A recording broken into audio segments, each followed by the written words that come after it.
આજના વિડીયોમાં આપણે ડીએનએસને સિસ્કો પેકેટ ટ્રેસર સોફ્ટવેર પર કરીશું. ડીએનએસનું પૂરું નામ ડોમેન નેમ સિસ્ટમ છે.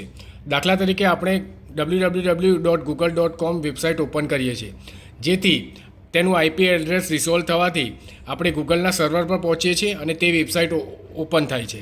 તેવી રીતે તમે ગૂગલનું આઈપી એડ્રેસ જાણતા હોય તો પણ તમે તે ગૂગલની વેબસાઇટ પર તમે પહોંચી શકો છો. તો હવે આપણે સિસ્કો પેકેટ ટ્રેસરમાં આપણે ડીએનએસ કન્ફિગર કરીશું. તો તેના માટે સૌપ્રથમ આપણે અહીંયા એન ડિવાઇસ પર જઈશું. એન ડિવાઇસમાંથી પહેલાં એક પીસી લઈશું અને પીસીને આપણે સ્ક્રીન પર ડ્રેગ એન્ડ ડ્રોપ કરીશું. ત્યારબાદ આપણે સ્વિચ લઈશું એક. અહીંયા સ્વિચમાં આપણે 2960 સ્વિચ લઈએ છીએ, તેને પણ અહીંયા મૂકીશું અને એક સર્વર લઈશું. સર્વર લેવા માટે આપણે અહીંયા એન ડિવાઇસમાં જઈશું અને આ જેનેરિક લખ્યું છે તે એક સર્વર છે, તો આપણે એક સર્વર અહીંયા લઈશું. હવે આ ત્રણેયનું કનેક્શન કરીશું. તો આ ત્રણે ત્રણ અલગ અલગ ડિવાઇસ છે, તો જેથી તેનું કનેક્શન આપણે કોપર સ્ટેટ કેબલ વડે કરીશું. તો અહીંયા પીસીનું કનેક્શન ફાસ્ટ ઇથરનેટથી સ્વિચમાં ફાસ્ટ ઇથરનેટ પર જઈશું. તેવી જ રીતે સ્વિચથી સર્વરમાં ફાસ્ટ ઇથરનેટ 02 પોર્ટથી સર્વર પર આપણે ફાસ્ટ ઇથરનેટ પર કનેક્શન કરીશું. હવે આપણે સર્વર પર ક્લિક કરીશું, જેથી બાય ડિફોલ્ટ એક મેન્યુ ઓપન થશે. હવે આપણે સર્વરને આઈપી એડ્રેસ આપીએ છીએ, તો આઈપી એડ્રેસ આપવા માટે આપણે ડેસ્કટોપમાં જઈશું. ડેસ્કટોપમાં આઈપી કોન્ફિગરેશનમાં જઈશું.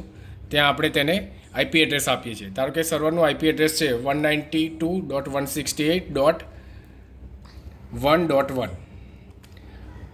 આ ક્લાસ સીનું આઈપી એડ્રેસ છે, જેથી તેનું બાય ડિફોલ્ટ સબનેટ માસ્ક આપણને ટેબ આપતા મળી જાય છે. અને ડીએનએસ સર્વર છે, આ સર્વરને આપણે ડીએનએસ સર્વર તરીકે યુઝ કરીએ છીએ, જેથી અહીંયા પણ તેનું આઈપી એડ્રેસ ઉપર જે આપ્યું હતું એનું એ જ આપીશું. હવે આપણે સર્વિસીસમાં જઈશું. સર્વિસીસમાં પહેલાં આપણે HTTPમાં જઈશું. HTTPમાં index.html ફાઇલ છે, તેમાં એડિટ પર ક્લિક કરીશું અને HTML ટેગની વચ્ચેની જે બધી લખેલું છે તેને આપણે ડિલીટ કરી દઈએ છીએ. હવે અહીંયા આપણે હેડર ટેગમાં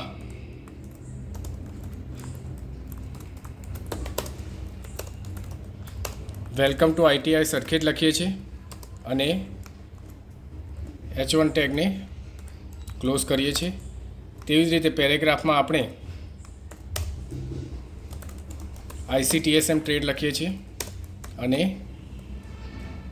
અને ટેગને ક્લોઝ કરીએ છીએ. ત્યારબાદ આપણે એને સેવ આપીએ છીએ.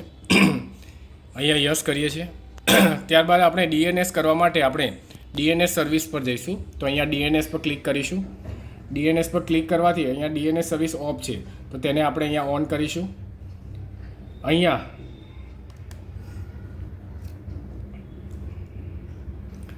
વેબસાઇટનું નામ આપીશું www.mywebsite.com અને તેનું આઈપી એડ્રેસ હતું, જે સર્વરનું એડ્રેસ હતું તે અહીંયા આપણે લખીશું 192.168.1.1. ત્યારબાદ તેને એડ કરીશું. હવે આપણે આ પીસીને આઈપી એડ્રેસ આપી દઈએ. તો આ પીસી પર આપણે લેફ્ટ ક્લિક કરીશું, જેથી એક ડિફોલ્ટ મેન્યુ ઓપન થશે. તેમાં આપણે ડેસ્કટોપ પર જઈશું. ડેસ્કટોપમાં જઈને આઈપી કોન્ફિગરેશનમાં જઈશું અને અહીંયા તેને આપણે આઈપી એડ્રેસ આપી દઈએ છીએ 192.168.1.2. સબનેટ માસ્ક તેનો ઓટોમેટિક એ ટેબ આપવાથી લઈ લે છે અને ડીએનએસ સર્વરનું આપણું એડ્રેસ છે 192.168.1.1. બરાબર.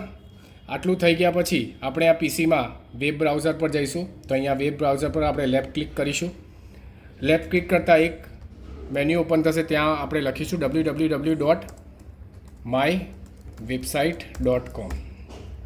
આવું લખીને આપણે ગો પર ક્લિક કરતાં આપણે જોઈ શકીએ છીએ કે આપણે જે વેબસાઇટની અંદર જે લખ્યું હતું welcome to ITI Sarkhej ICTSM trade, તો તે આપણે તે વેબસાઇટનું એડ્રેસ ટાઈપ કરવાથી આપણે તે વેબસાઇટ પર જઈ શકીએ છીએ. હવે આપણે તેને આઈપી એડ્રેસ વડે આ વેબસાઇટ ઓપન કરીએ.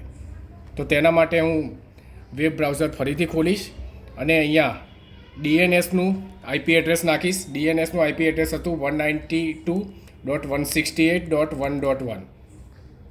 ત્યારબાદ ગો દબાવતા પણ આપણે તે વેબસાઇટ પર જઈ શકીએ છીએ. અગાઉ મેં કીધું તે પ્રમાણે આપણે www.google.com લખીએ તો આપણે ગૂગલની વેબસાઇટ પર પહોંચી શકીએ છીએ. અને આપણે ગૂગલનું આઈપી એડ્રેસ જાણતા હોય તો પણ આપણે ગૂગલની વેબસાઇટ પર પહોંચી શકીએ છીએ. હવે આપણે અહીંયા એક એન ડિવાઇસમાંથી એક નવું પીસી લઈશું, એક પીસી ઉમેરીએ છીએ. તેનું કનેક્શન આપણે સ્વિચ સાથે કરી દઈએ છીએ. તો પીસી અને સ્વિચ બંને અલગ ડિવાઇસ છે, જેથી આપણે કોપર સ્ટ્રેટ કેબલ લઈશું ફાસ્ટ ઇથરનેટથી સ્વિચના ફાસ્ટ ઇથરનેટમાં. હવે આપણે આ નવું જે પીસી લીધું એને આપણે આઈપી એડ્રેસ આપી દઈએ છીએ. તો તેને પીસી પર આપણે લેફ્ટ ક્લિક કરીશું, ડેસ્કટોપમાં જઈશું, આઈપી કોન્ફિગરેશનમાં જઈશું, તેને આઈપી એડ્રેસ આપી દઈએ 192.168.1.3 અને તેનું ડીએનએસ સર્વર આપી દઈએ 192.168.1.1. હવે આ પીસી 0 છે તેનું નામ દાખલા તરીકે વિજય છે. તો હું પીસી 1 ને પીસી 0 ને હું પિંગ કરીશ.